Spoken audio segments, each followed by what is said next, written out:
Some people don't arrive loudly in the world. They don't announce who they are becoming. They don't narrate their pain while it's happening. They change quietly. And one day, you realize they're no longer the same person you once knew. Not harder, not colder, just built. Built in silence. There's a certain kind of person whose growth doesn't come from encouragement, applause, or visible support. Their development happens off-stage, in private, in long stretches where no one is watching closely enough to notice. They don't talk much about what shaped them, not because they have nothing to say, but because what shaped them took place in places language doesn't easily reach. People who are built in silence often begin as observers.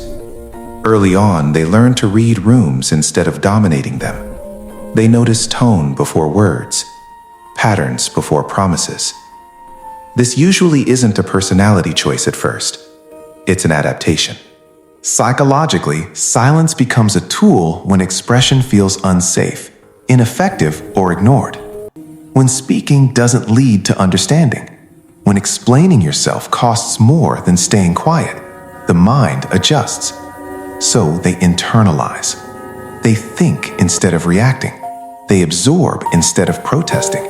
They endure instead of asking. Over time, this inward processing turns into structure. Resilience forms quietly. Emotional regulation develops without applause. Self-reliance grows where support was inconsistent.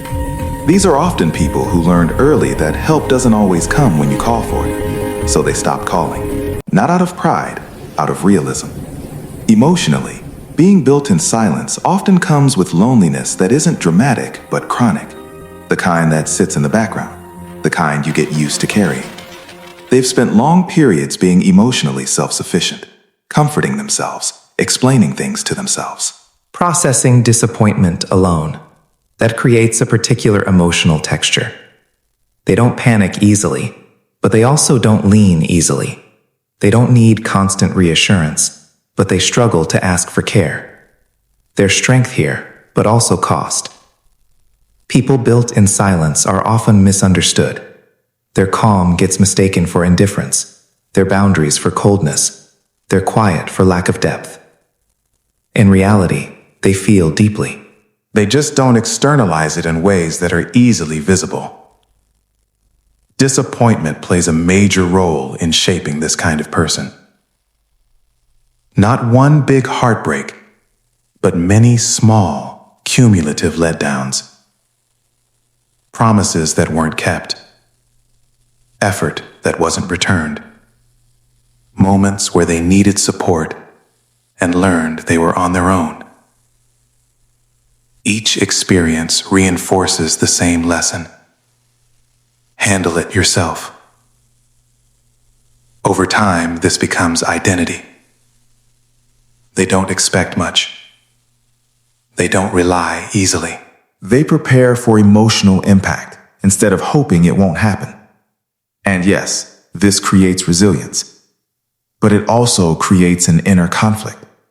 Because humans aren't designed to do everything alone. Even the most self-contained people still carry a quiet wish to be understood without having to explain everything. To be supported without having to ask. To be met without having to perform. People built in silence often live with this contradiction. They don't want to depend on anyone, but they don't want to feel invisible either. They've learned to survive without validation, but that doesn't mean they don't notice its absence. Psychologically, this creates a hyper-awareness of energy. They sense when something is genuine. They notice inconsistency immediately. They trust actions more than words. And because of that, they become selective. Not closed, selective. They don't let many people in because they know what it costs to let the wrong ones stay too long. There's also a deep sense of self-respect that develops here. When you build yourself without applause, you stop needing it. You don't chase attention. You don't explain yourself unnecessarily. You don't bend just to be liked. But silence doesn't mean absence of emotion. In fact, many people built in silence carry an intense inner world. They think deeply. They replay conversations. They analyze their own reactions with precision. They're not emotionally detached. They're emotionally contained. That containment often comes from learning that emotions expressed too openly can be used against you, ignored, or misunderstood. So they learn to hold them carefully. There's a moment that often happens for people like this, a realization that being strong doesn't require being silent forever, that self-reliance doesn't mean emotional isolation. Growth, for someone built in silence, isn't about becoming louder. It's about becoming intentional.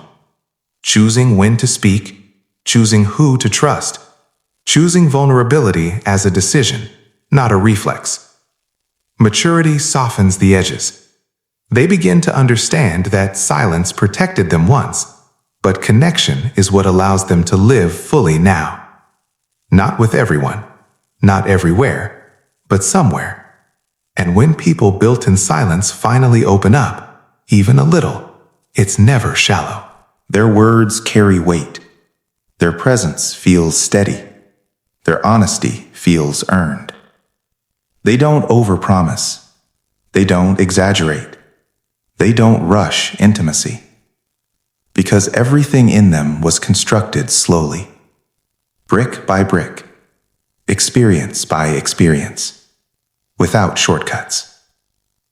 If you're someone who recognizes yourself here, if you've grown quietly, if your strength was built where no one was clapping, there's nothing missing in you. Your silence wasn't emptiness. It was construction. And now you get to decide what comes next. Not from pressure, not from expectation, but from awareness. Some people are shaped by noise. Others are shaped by stillness. And those built in silence often carry a depth that can't be rushed, a presence that doesn't need explanation, and a strength that doesn't ask to be seen. It simply exists.